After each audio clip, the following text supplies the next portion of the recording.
Caribou, and today I take you on a journey with me somewhere in Manchester.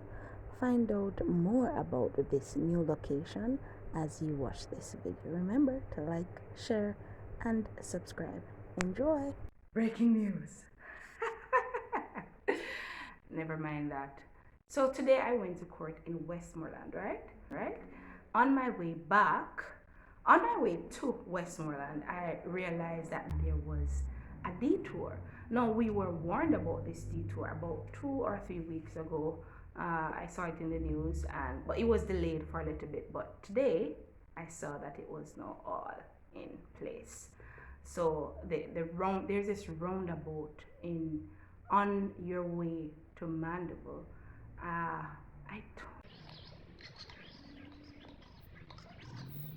Anyways, it is along the Melrose bypass, that roundabout there that can take you up to Mayday and those kind of areas. Well, that roundabout is now blocked off, and the police are now there directing traffic along the old Melrose Hill. That is where we went today on my way back from court. So come with me, all right? Journey with me as I take you along this new road. Trust me when I say they have done some work on this road. It is much better than most of the roads across Jamaica. Much better.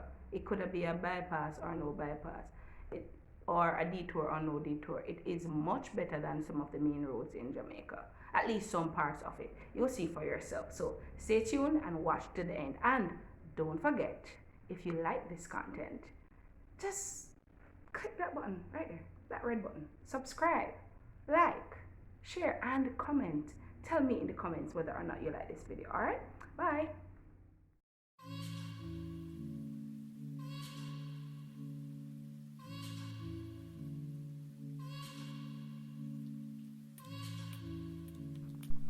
Alright, so as we take on this journey along this road, which was new to me at the time but no longer new to me because I travel this road so regularly these days for court. It's like history right now. It's old. Over the newness. So by the time you've seen this video, I would have gone to Manchester like quite a few times. But anyhow, let's get back to this chapter in my book.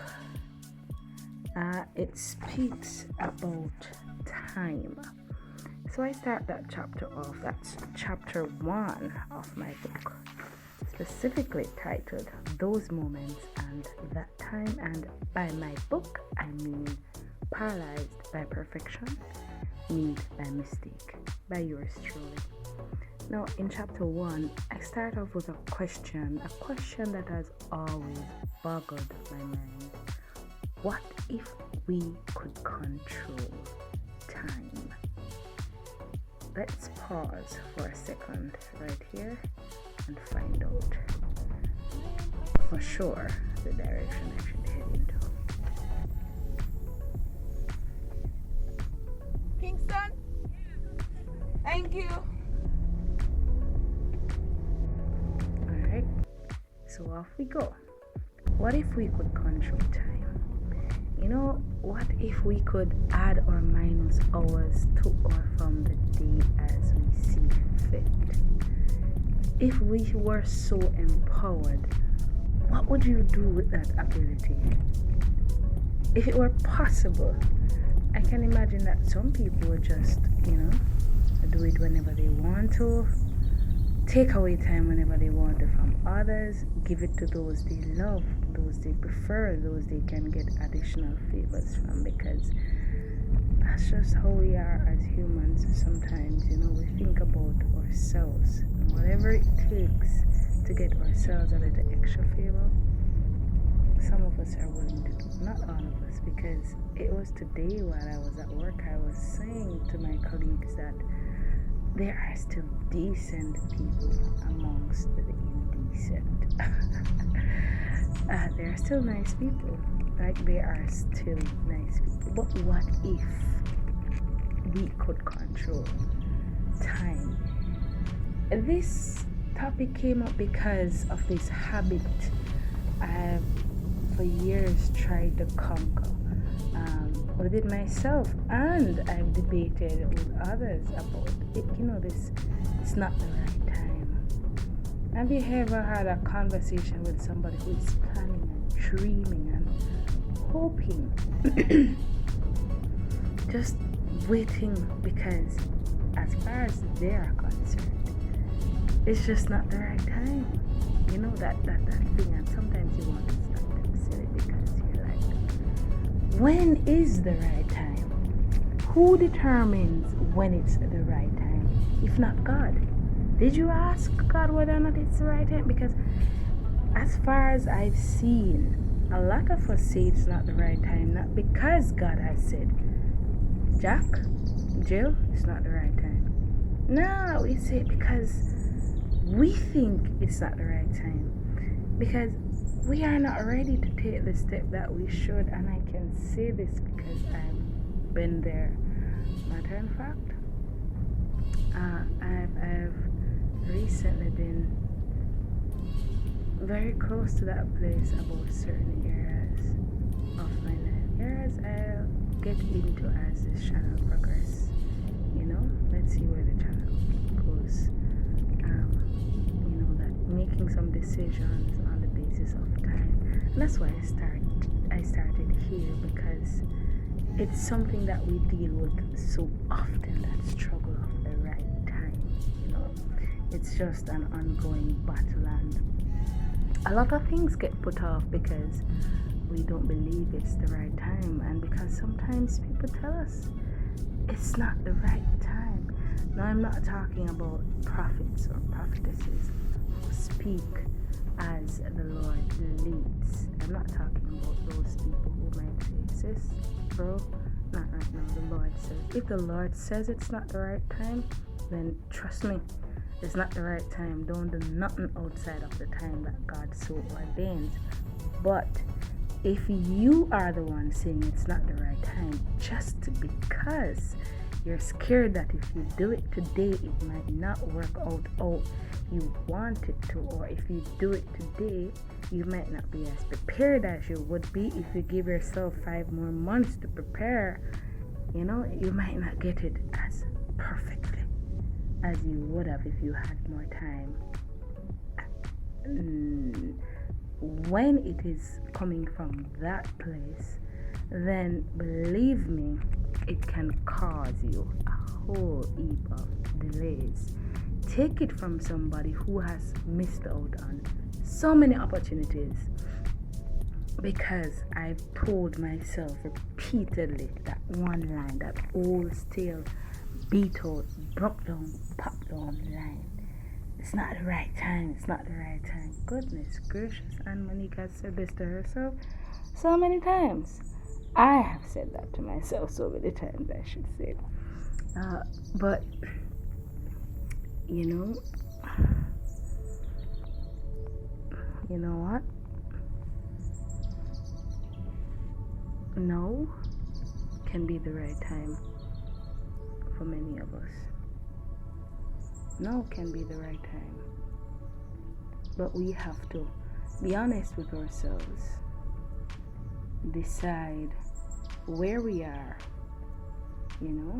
decide where we are and act accordingly. The saying goes, there is no better time than now.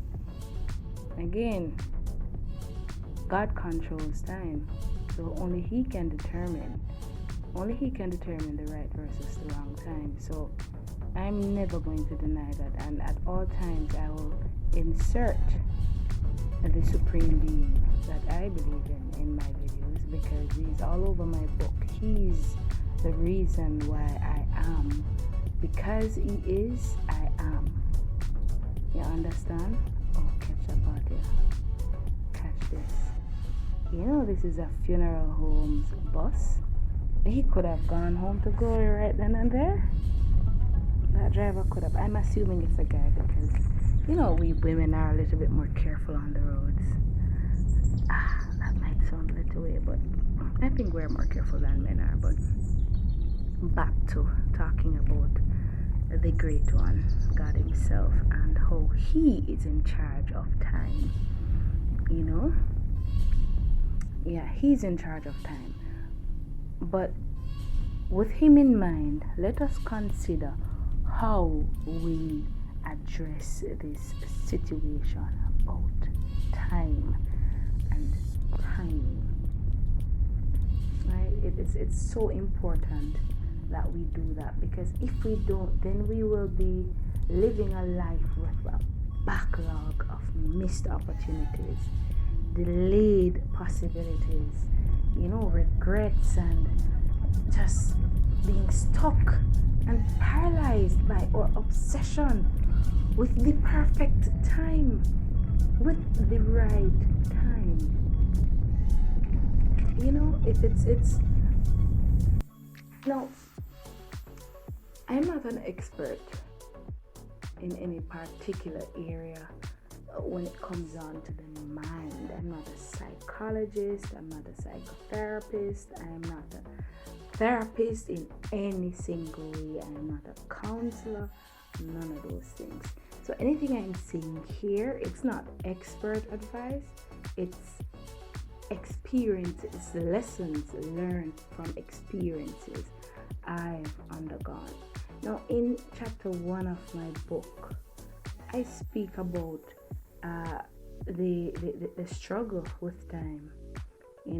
Back in the days, I would struggle with trying to figure out when is the right time to study, as opposed to staying up and reading one of those good old juicy Desire Silhouette books, or Mills and Boons, or Daniel Steele book, or when I got hooked to James Patterson, his books, oh my gosh, Stephen King, I was just hooked.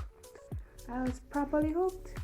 So I was spending a lot of time reading novels, and I was also spending a lot of time writing novels. And it was a little bit difficult to choose that right time to go and dive into my notes and not into a novel. So I would spend a lot of time up under the sheets with a phone light or some kind of light, reading under the sheet, because the lights are off. My parents are going in your bed. My daddy more likely than not, because my mommy works overseas, and that's been the case for ages, decades. Maybe not decades, but forever, for a long period of time. So daddy's generally there, and he would be like, when you go onto your bed, you turn off the light. Sometimes daddy turned off the breaker, in order to get me to study my book, and turn off the TV. Of course, that kind of defeated the purpose if it's night, because guess what? I can't see in the dark, But when you figure that out, eventually the breaker came back on. But the time to study, I wouldn't take the right amount of time to study, and sometimes that came back to bite me in the behind. Now, you have to catch this drama right here, and we'll have to pick up this story at another time. But what I want you to learn from this is that the right time is not up to us. The right time is now. Time is life, so use it. Time has no regrets. Time waits on no man, and no time is more perfect than the present. And time is always present, so use it while you can. Use it while you can. Let's not worry about when is the right time, unless God says it's not the right time. Then and only then should we be concerning ourselves with the question of, is this the right time, or is this not the right time?